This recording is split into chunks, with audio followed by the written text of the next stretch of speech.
अपने अनमोल विचारों से हमारा मार्गदर्शन आप करें सर।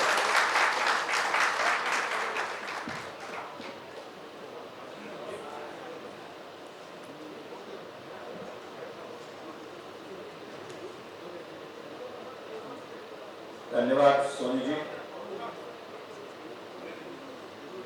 आज की इस कार्यशाला में उपस्थित हमारे सहकर्मी सचिव शिक्षा श्री असंगमा चुबाओ जी, निदेशक एमडीएम सह विशेष सचिव श्री सतीश चंद्र झा जी, निदेशक प्रशासन श्री सुशील कुमार, आज विभिन्न जिले से जो चुने हुए हमारे डीआरपीज हैं और हेडमास्टर्स के जो चुनिंदा प्रतिनिधिगण हैं, जिनको मास्टर ट्रेनर के रूप में प्रशिक्षित करने के लिए आज की इस कार्यशाला में आमंत्रित किया गया है, और हमारे मीडिया के साथीगण और शिक्षा विभाग के सभी अधिकारी।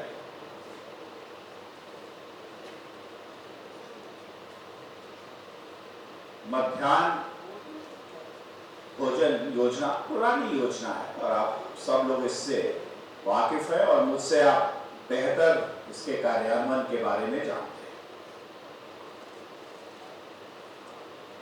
2005 में इसकी शुरुआत की गई थी और धीरे धीरे इसको हम लोगों ने विकसित किया है, और आज के दिन में जो हमारी 1 से 8 तक की कक्षाएं हैं, उसमें जो बच्चे पढ़ रहे हैं उनके लिए मध्याह्न भोजन की व्यवस्था हम लोगों के द्वारा की जाती है।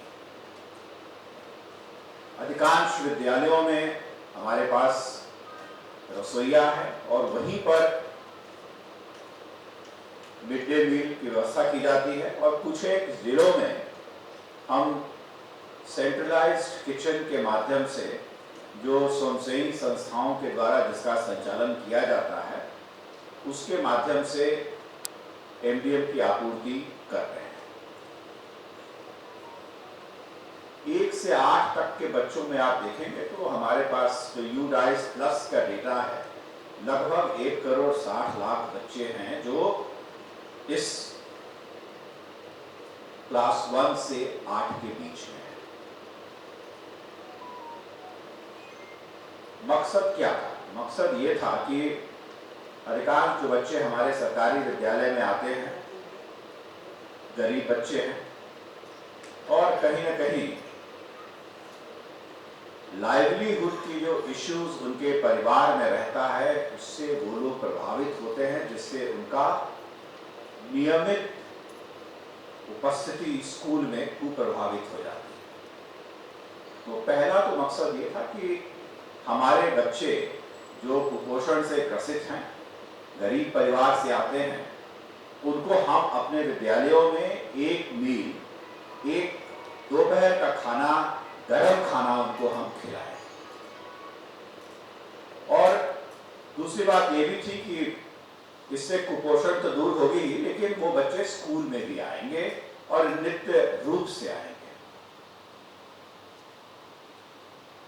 कितना ये मकसद में हम लोग सफल हुए हैं, ये जब अपने आप से आप लोग पूछें।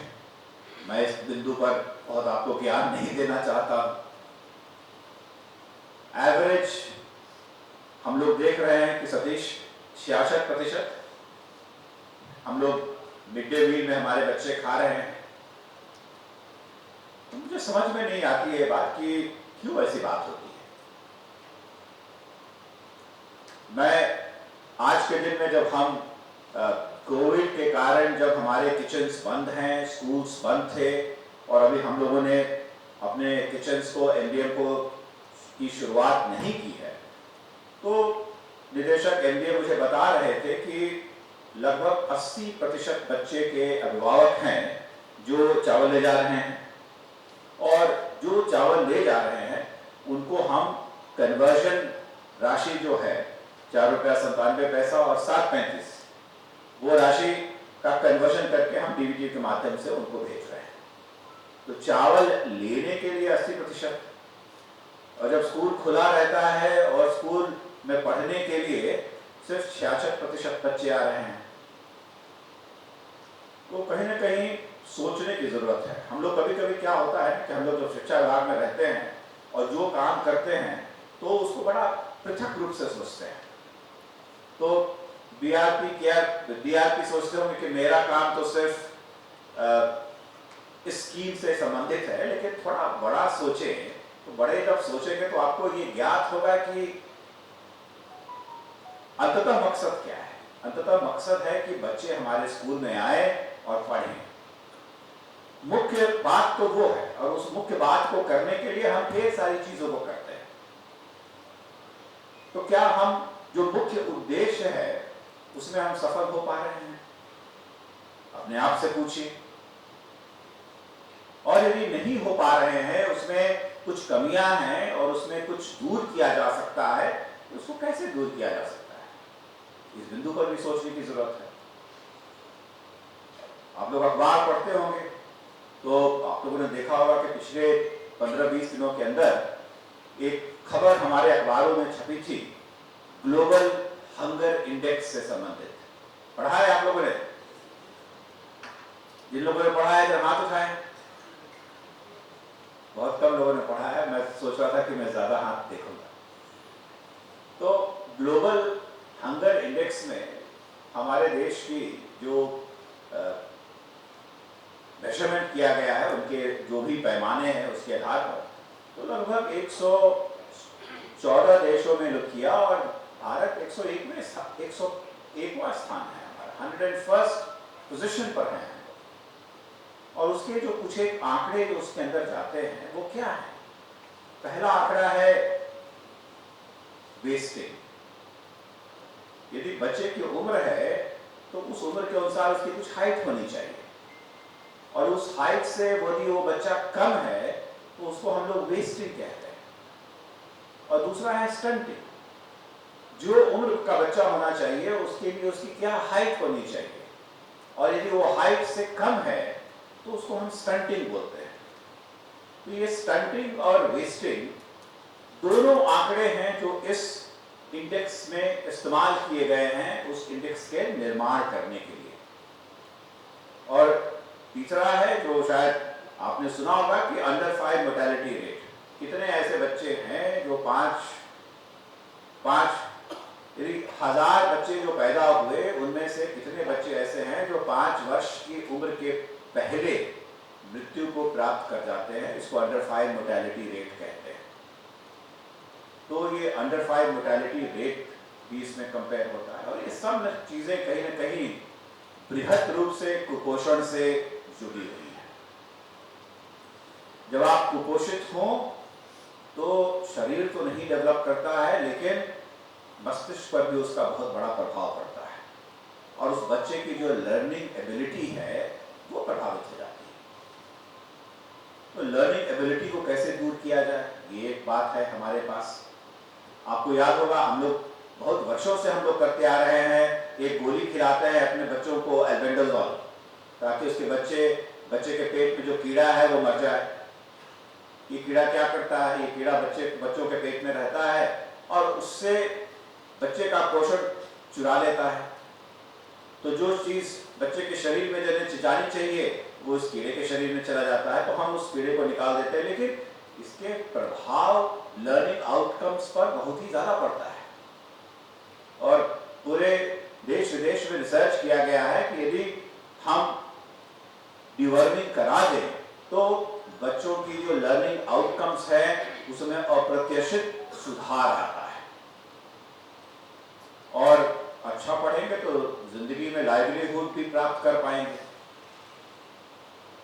इसलिए बहुत आवश्यक है कि इस मिड डे मील स्कीम को हम बहुत ही बेहतर रूप से चलाएं।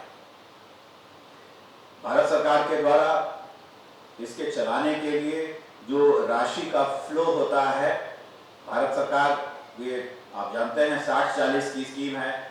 इस स्कीम में 60% राशि भारत सरकार देती है, 40% राज्य सरकार देती है। तो ये पैसे हमारे पास आते हैं विभाग के स्तर पर, यहाँ से हम उसको फिर जिलों को भेजते हैं। लेकिन योजना का कार्यान्वयन हमारे 70,000 स्कूलों में होता है, तो वहाँ से वो राशि वहाँ जाती है। तो इसके फंड फ्लो में भारत सरकार ने आज जो नई तकनीक आ गई है और आज जो डिजिटलाइजेशन हो गया है, उसके तहत हम अब DFMS के माध्यम से कर रहे हैं, ताकि जो भी राशि फ्लो कर रही हो उसको हम ट्रैक कर सके। और ये जो नई फाइनेंशियल डिवोल्यूशन ऑफ फंड्स है जो स्कूलों तक किया जाएगा, और आप जानते हैं कि हर अकाउंट को चलाने के लिए 2 व्यक्तियों की आवश्यकता होती है, तो उस डिवोल्यूशन ऑफ फंड को हम बैंक्स के माध्यम से करने की कोशिश कर रहे हैं। मिड डे मील के लिए HDFC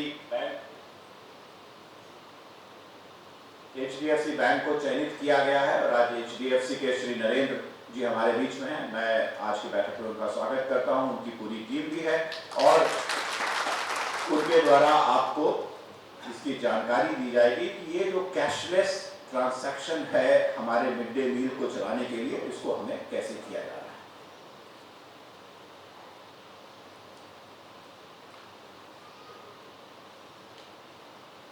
तो मैं तकनीकी दृष्टिकोण से क्या कुछ किया जाना है इस बिंदु पर मैं नहीं कहूँगा, लेकिन मैं आपसे ये अनुरोध करना चाहूँगा कि आपको चुना गया है as a master trainer. Satish, तो आप सीख कर जाएंगे तो फिर जिले में जाकर के अपने सभी कोलीग्स को आप इस स्कीम की जो बारीकियां हैं उससे आप उनको प्रशिक्षित कर पाएंगे। तो मेरी आप लोगों से पहला तो ये गुजारिश होगी कि मन में किसी भी प्रकार का कोई प्रश्न रहे तो अवश्य पूछे और एकदम स्पष्ट रूप से समझ लें कि इस स्कीम के तहत में राशि का फ्लो कैसे होगा। जब आप समझेंगे तब जाकर के अपने बाकी सहयोगियों को समझा पाएंगे। तो ये हमारे लिए बहुत ही आवश्यक है, इसलिए इस कार्यशाला को मत छोड़िएगा जब तक आपके मन में किसी भी प्रकार का कोई प्रश्न रहे। हाथ उठाइए, पूछिए, लंच के समय पूछिए, लेकिन सभी प्रश्नों का जब समाधान हो जाए आपके मन में तभी आप इस कार्यशाला से वापस जाए। मुझे इस बात का इल्म है कि हमारे यहाँ बहुत ही DRPs और DRP के पद भी खाली पड़े हुए हैं और विभाग इस पर निरंतर कोशिश कर रहा है और मैं आशा करता हूँ कि 31 मार्च 2022 के पूर्व हमारे जितने भी DRPs हैं और DRPs के जो पद खाली पड़े हुए हैं उन पर हम सुयोग्य कर्मियों की नियुक्ति कर ले, ताकि ये व्यवस्था जो है वो कंप्लीट हो जाए। मैं थोड़ा आप लोगों से ये भी सुनना चाहूँगा कि बहुत सी चीज़ें हैं जो हम यहाँ बैठे रहते हैं और उसकी व्यवहारिकता से हम अनभिज्ञ रहते हैं और आज स्कीम चलाने में समस्या होती है। यदि स्कीमों को चलाने में यदि किसी प्रकार की कोई व्यवहारिक समस्या से आप जूझ रहे हैं तो मैं चाहूँगा कि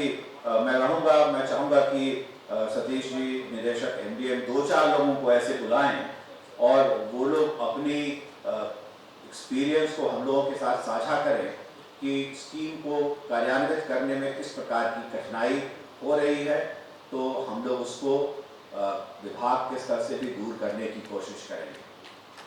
मैं आपसे इतना अवश्य कहूँगा, इससे बेहतर कोई स्कीम नहीं है, ये एक अच्छी स्कीम है और बिहारी शब्द है, एक बार तो बच्चा कम से कम भर पेट खाना खा करके भर पेट खाना खाएगा तो अच्छा रहेगा, उसकी तंदुरुस्ती बढ़ेगी, कुपोषण दूर होगा, तो लर्निंग आउटकम्स भी हमारा सुधरेगा। और अंततः ये बात अवश्य सोचिएगा कि आज आपको एक मौका मिला है व्यवस्था में सुधार लाने का। आज हम सेवा में हैं, कल सेवा में हम नहीं रहेंगे, लेकिन रहेंगे इस समाज में ही। तो ये अपने आप से मैं हमेशा पूछता रहता हूँ कि भाई हम लोग कैसा समाज का निर्माण कर रहे हैं, क्योंकि समाज बेहतर होगा, चीज़ें बेहतर होंगी तो मेरी जिंदगी भी बेहतर होगी और हम लोग का सारा परिवार तो इसी समाज में रहता है। तो आज एक मौका मिला है, किसी को थोड़ा छोटे स्तर पर मौका है, किसी को थोड़े बड़े स्तर पर मौका है, लेकिन इस मौके का प्रयोग करना चाहिए ताकि जिस व्यवस्था में काम कर रहे हों उस व्यवस्था को अपने प्रयास से आप बेहतर बना सके, और ये हम लोगों को कोशिश करना है। मैं ज़्यादा नहीं कुछ कहना चाहता हूँ। मुझे बड़ी खुशी है आप सब लोगों को देख करके। आप सब लोगों का यहाँ पर इस कार्यशाला में स्वागत है, और मैं चाहूँगा कि आप यहाँ से सीख करके जाएं, वापस जाएं एज अ मास्टर ट्रेनर। आप अपने सभी सहकर्मियों को भी प्रशिक्षित करें, और हमारी जो व्यवस्था है आप उस व्यवस्था में आप अपने आप से कह सके कि इस व्यवस्था में मैंने आमूमन बदलाव लाया हूं और लाने की कोशिश कर रहा हूं। धन्यवाद। बहुत बहुत आभार, धन्यवाद। जोरदार तालियों से हम धन्यवाद दें।